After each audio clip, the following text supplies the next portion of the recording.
नमस्कार दोस्तों, स्वागत है आप सभी का हिंदी की इस क्लास में जो आने वाले सभी परीक्षाओं के लिए बहुत ही महत्वपूर्ण होगी। तो चलिए पहले प्रश्न से शुरू करेंगे। बताएंगे इस प्रश्न का सही उत्तर क्या होगा।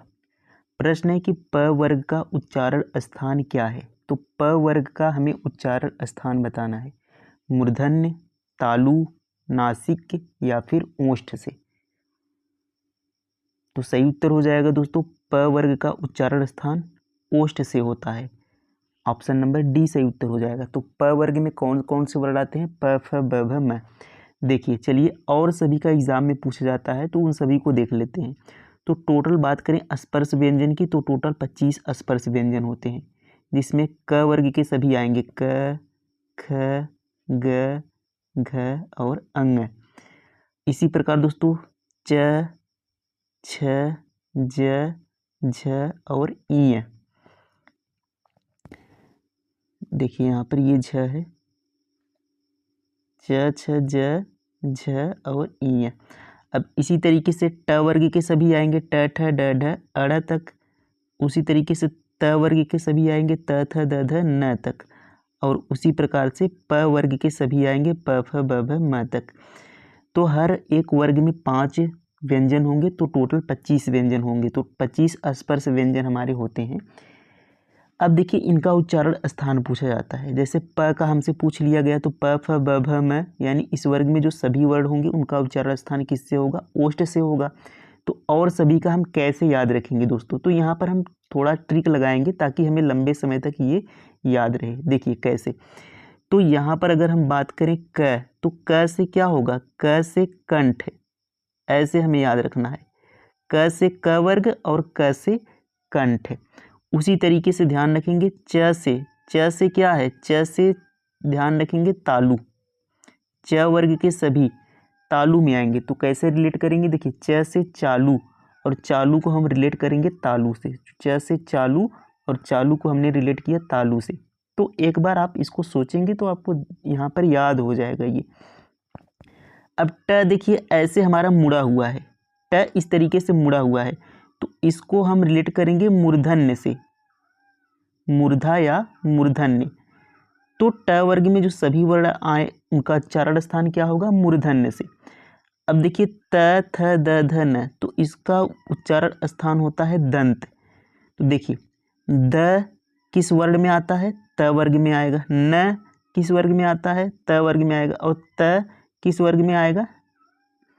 ये त वर्ग में आएगा। तो यानी इसके तीनों वर्ण त वर्ग से हैं संबंधित। तो इससे आप याद कर लिए आप कि दंत से त, थ, द, ध, न हो जाएगा। और प, फ, ब, भ, म, तो इसका होता है ओष्ठ। देखिए प, फ, ब, भ, म आप जब बोलेंगे, आप अपने मुख से बोलिए प, फ, ब, भ, म, आपका दोनों आगे का ओठ आपस में सटा जा रहा है, तो इसलिए इनका उच्चारण स्थान क्या हो जाएगा? ओष्ठ हो जाएगा। तो बस ऐसे आपको रिलेट कर कर सभी चीज़ें याद कर लेनी है, और एक बार आप याद करेंगे तो दोबारा आपको यहाँ पर अच्छे से याद हो जाएगा। तो उम्मीद है आपको समझ में आ गया होगा। अगले प्रश्न पर चलेंगे। देखिए यहाँ पर अगला प्रश्न है कि मूर्धन्य ह्रस्व स्वर का उदाहरण कौन सा है? तो मूर्धन्य ह्रस्व स्वर का उदाहरण बताना है। तो यहाँ पर ये सभी ऑप्शन यहाँ पर पहले वाला ही ऑप्शन है, यहाँ पर ऑप्शन नहीं चेंज हुआ है। तो इसको ऑप्शन यहाँ पर आप बना लेंगे। पहले में लिख लेंगे अ, और बी वाले में रख लेंगे ई, और सी वाले में रख लेंगे दोस्तों री, और यहाँ पर रख लेंगे ऊ। तो बताएंगे इसमें से कौन सा सही उत्तर होगा। मूर्धन्य ह्रस्व स्वर का उदाहरण। तो देखिए यहाँ पर पहले तो मूर्धन्य होना चाहिए। तो अभी हमने देखा था मूर्धन्य में कौन कौन से वर्ड हमने देखा था, कौन कौन से व्यंजन आते हैं मूर्धन्य में। अब हम देखेंगे मूर्धन्य में कौन से स्वर आएंगे। तो मूर्धन्य किस में था? मुड़ा हुआ यानी ट वाले में था। अब देखिए मूर्धन्य में आता है स्वर री। कौन सा स्वर आता है? री आता है। ये आपको ध्यान रखना है, ये मूर्धन्य में स्वर आता है री। तो ऑप्शन सी यहाँ पर हमारा सही उत्तर हो जाएगा री। अगले प्रश्न पर चलेंगे। देखिए बताएंगे सही वर्तनी वाला शब्द कौन सा है। इनमें से आपको बताना है कि किसकी वर्तनी यहाँ पर सही लिखी गई है। ऑप्शन ए, बी, सी या फिर डी की। तो सही उत्तर हो जाएगा दोस्तों ऑप्शन नंबर ए। तो उपर्युक्त देखिए इस तरीके से लिखा गया है, इस तरीके से यहाँ पर लिखा जाता है उपर्युक्त। और सी वाला देखेंगे तो यहाँ पर डबल त है, यहाँ पर क नहीं होता, जबकि उपर्युक्त में आधा क होता है, ये आपको ध्यान रखना है। तो ऑप्शन ए सही उत्तर हो जाएगा। अगला प्रश्न है दोस्तों, क्षत्रिय शब्द का तद्भव रूप क्या है? क्षत्रिय यहाँ पर शब्द है, इसका तद्भव बताना है। यानी क्षत्रिय क्या है? तत्सम रूप है। तत्सम रूप यानी जो संस्कृत से सीधे उठकर आए हैं, और तद्भव यानी जिनमें थोड़ा बहुत परिवर्तन किया गया है। संस्कृत शब्दों में परिवर्तन करके तद्भव बनाया जाता है, ये आपको ध्यान रखना है। तो सही यहाँ पर जो तद्भव होगा खत्री होगा। छत्री का तद्भव क्या हो जाएगा? खत्री हो जाएगा। तो ऑप्शन डी सही उत्तर हो जाएगा। अगला प्रश्न है कि श्री देवी के लिए सुवर मिला है, इस वाक्य में सु किस प्रकार का विशेषण है? तो यहाँ पर सुवर मिला है, तो सु किस प्रकार का विशेषण है? तो सुवर मतलब दोस्तों सुंदर वर। सुवर का मतलब होता है सुंदर वर। तो सुंदर यह किस प्रकार का विशेषण है? गुण है, सार्वनामिक, संख्या या परिमाण? तो सुंदर या उसका क्या बता रहा है? गुण बता रहा है। तो ये क्या हो जाएगा? गुणवाचक विशेषण हो जाएगा। सार्वनामिक नहीं होगा, संख्या की बात नहीं है, परिमाण में नाप तौल परिमाण की भी बात नहीं है। तो गुण यहाँ पर सही उत्तर होगा। अगला प्रश्न बताएंगे कि जिसका विभाजन नहीं किया जा सके उसके लिए उपयुक्त शब्द क्या है? जिसका विभाजन न किया जा सके, अविभक्त, अविभाज्य, अखंडित, अखंड। तो सही उत्तर होगा दोस्तों ऑप्शन नंबर बी, अविभाज्य। जिसका विभाजन न किया जा सके उसे हम अविभाज्य कहेंगे। अगला प्रश्न है, नवोन्मेष का सही संधि विच्छेद कौन सा है? नवोन्मेष का सही संधि विच्छेद, नवो प्लस नमेश, नवा प्लस उन्मेष, नव प्लस उन्मेष या नवो प्लस उन्मेष। तो सही उत्तर क्या होगा? तो ऑप्शन नंबर सी दोस्तों करेक्ट आंसर हो जाएगा, नव प्लस उन्मेष हो जाएगा, नव प्लस उन्मेष। तो कौन सी संधि होगी यहाँ पर? देखिए अ प्लस उ मिलकर क्या बन रहा है? ओ बन रहा है। तो ये गुण संधि हो जाएगी। कौन सी संधि है? गुण संधि। अ प्लस उ मिलकर ओ बन रहा है, तो नव प्लस उन्मेष।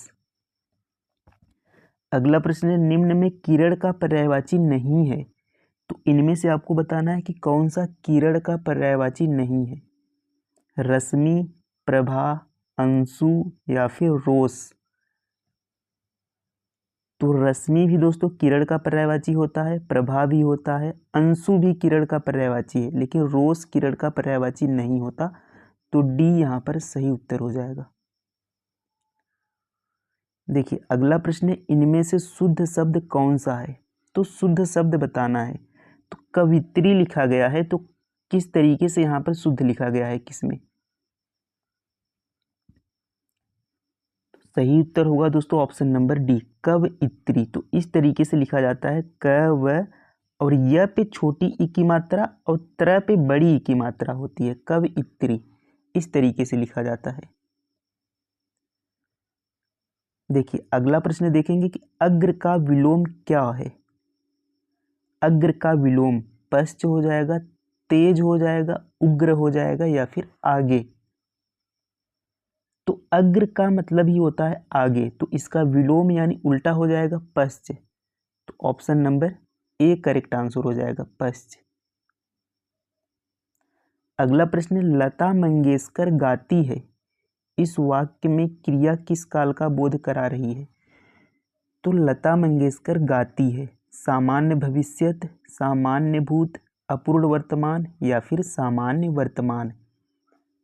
तो ता है, ते है, ती है, यह किस में आता है? यह सामान्य वर्तमान में आता है। तो ऑप्शन डी सही उत्तर हो जाएगा। अगला प्रश्न है दोस्तों कि कभी कभी मेरे दिल में ख्याल आता है, इस वाक्य में कभी कभी किस प्रकार का क्रिया विशेषण है? तो कभी कभी मेरे दिल में ख्याल आता है, इसमें कभी कभी किस प्रकार का क्रिया विशेषण है? स्थानवाचक है, कालवाचक है परिमाणवाचक है या फिर रीतिवाचक है।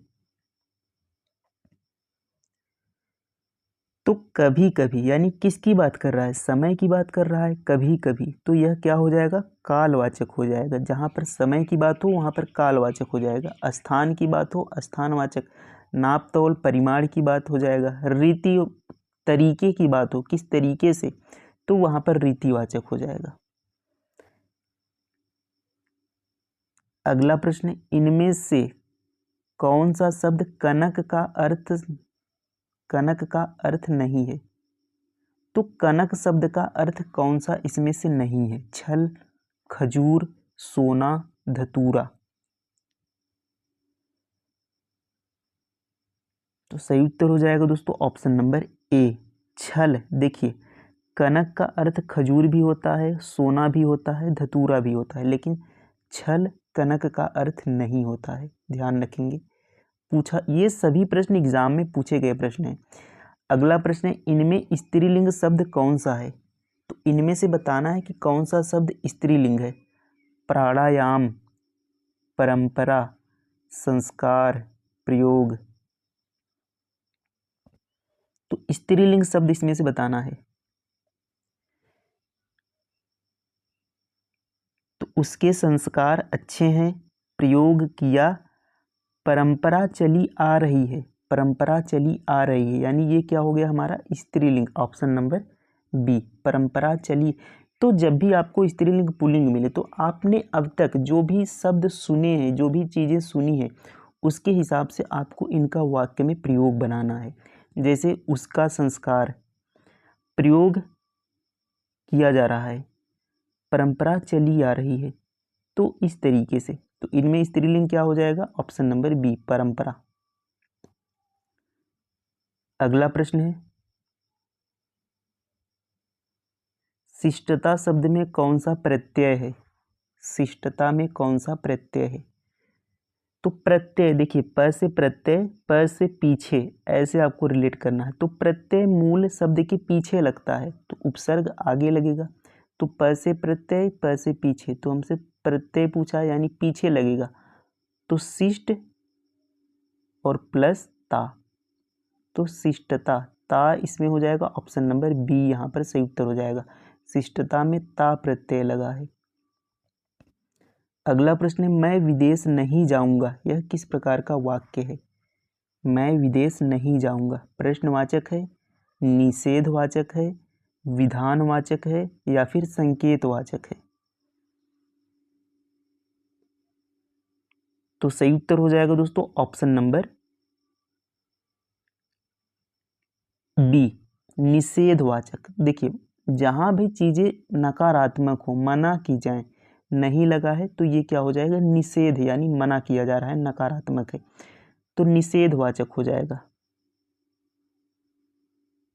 अगला प्रश्न है, मुझे 10 दिन की छुट्टी चाहिए, इस वाक्य में 10 किस प्रकार का विशेषण है। मुझे 10 दिन की छुट्टी चाहिए, सर्वनामिक विशेषण है, संख्यावाचक विशेषण है, गुणवाचक है या फिर परिमाणवाचक। तो 10 दिन की, तो 10 यहाँ पर क्या है, संख्या है, संख्या का बोध करा रहा है, तो ऑप्शन बी सही उत्तर हो जाएगा, संख्यावाचक विशेषण। अगला प्रश्न है, प्रातः काल शब्द में कौन सा उपसर्ग है। तो प्रातः काल शब्द दिया है, इसमें उपसर्ग बताना है। तो अभी अभी हमने देखा था दोस्तों कि प्रत्यय, प से प्रत्यय, प से पीछे लगता है शब्द के, उपसर्ग आगे लगेगा, तो इसका क्या उपसर्ग हो जाएगा, प्रातः प्लस काल। तो प्रातः यहाँ पर उपसर्ग लगा है, ऑप्शन नंबर बी सही उत्तर हो जाएगा, प्रातः। अगला प्रश्न, आंसू के कवि कौन है। तो जो भी महत्वपूर्ण दोस्तों रचनाएं हैं उनको भी हम साथ में करते चलेंगे, जो भी महत्वपूर्ण बार बार पूछे गए हैं। तो आंसू के कवि कौन है। तो सही उत्तर हो जाएगा दोस्तों option number B, Jaishankar Prasad. तो आंसू, झरना, लहर, कामायनी, आंसू, झरना, लहर, कामायनी, ये सभी इन्हीं के हैं। तो इनको हम अभी ट्रिक से याद करेंगे। देखिए अभी हमने यहाँ पर लिख दिया है, तो इनको हम नेक्स्ट क्लास में क्या करेंगे, एक एक लेखक को उठाएंगे और ट्रिक से उनकी सारी रचनाओं को याद करेंगे, जिससे हमें आसानी से याद हो जाए। तो इनको अभी आपको बस ऐसे ही याद रखना है। अगले प्रश्न पर चलेंगे कि इनमें से कौन सी भाषा द्रविड़ भाषा नहीं है। तो इनमें से बताना है कि कौन सी भाषा द्रविड़ भाषा नहीं है। तो जो दक्षिण भारत की भाषाएं हैं वे द्रविड़ भाषा के अंतर्गत आती हैं। तो मलयालम द्रविड़ भाषा की है, तमिल द्रविड़ भाषा की है, तेलुगु भी द्रविड़ भाषा की है, मराठी द्रविड़ भाषा की भाषा नहीं है। तो ऑप्शन सी करेक्ट आंसर हो जाएगा। अगला प्रश्न है, अध्यापक को पुरस्कार दीजिए, इस वाक्य में कौन सा कारक है। अध्यापक को पुरस्कार दीजिए,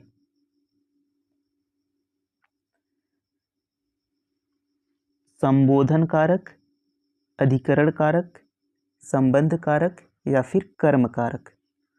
तो अध्यापक को पुरस्कार दीजिए, तो यहाँ पर देखिए को कारक का चिन्ह किसमें आता है, कर्म कारक में। तो यहाँ पर सही उत्तर क्या हो जाएगा, ऑप्शन नंबर डी हो जाएगा, कर्म कारक। अगला प्रश्न देखेंगे कि 80 की आमद 90 खर्च, इस लोकोक्ति का अर्थ क्या है। 80 की आमद और 90 खर्च, अपनी कुशलता देखना, अधिक दूर आशा, पूर्ण स्वतंत्र होना, आय से अधिक खर्च। तो 80 की आमद है और 90 खर्च हो जा रहा है, यानी 80 आ रहा है 90 खर्च हो जा रहा है, यानी आय से अधिक खर्च हो रहा है। ऑप्शन नंबर डी सही उत्तर हो जाएगा। अगला प्रश्न है, सत्याग्रह में कौन सा समास है। सत्याग्रह,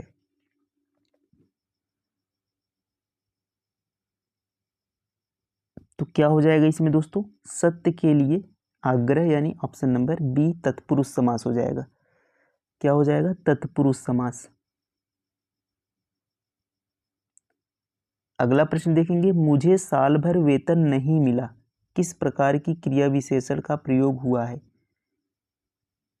तो मुझे साल भर, समय की बात कर रहा है कि साल भर, तो यहाँ पर क्या हो जाएगा, कालवाचक हो जाएगा। ऑप्शन नंबर डी सही उत्तर हो जाएगा।